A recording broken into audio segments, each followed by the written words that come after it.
Namela mamy izay no azo ambara anomboantsika ty tsy avetivety ny mpanakanto rakorotsy ty androany.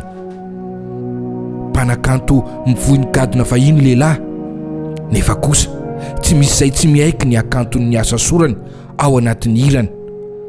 Da ohatra ilay mpanjaka vavy, fakavady, ilay silako kely sisa, tania isan'ny hira nandravarava sy tsy niala tao amin'ny sofiny maro, izay hira tena nanomboka nahafantarany maro azy tamin'izany. Noho ny fahaizany manokana amin'ny asa sorany dia saika tsy mifidy taona ny kantony fa dia nakafiny hirany daholo ireo sokajy taonan'olona maro.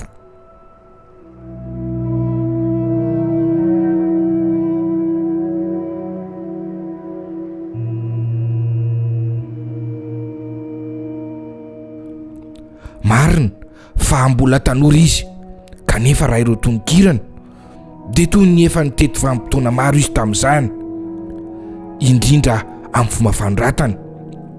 Hita ho mahay mametraka ny anjara toeran'ny saina eo amin'ny famoronana ny tononkirana izay miala amin'ilay asa soratra kitoto. Raha raisitsika ohatra ilay hira fakavady nosoratana izay natokany manokana ho an'ny tovavy mbola miantoka ao anatin'ny fitiavana. Hita ny fahaizany mampiaingo ireo angolateny ao anatin'ny tononkirana, mitantara ny akanton'ny vehivavy ka mitaizanao mpakafy azo anana saina matsiro sy fo maro tempo ary fanahy amin'ny fitiavana ka manosika azy ampiakatra ho vadiny. Fehiny na lava aza rakirotsa dia velona mandrakizay ny kantony.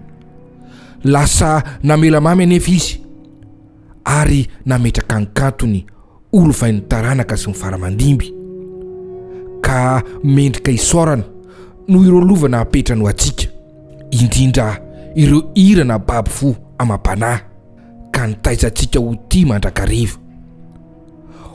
Ho profon'izany ity apahatony-kira omeny anao androany ity. Izahay eto amin'ny Kaso Web TV dia mirary fiononana ho an'ny fianakavian'ny rakirotsa.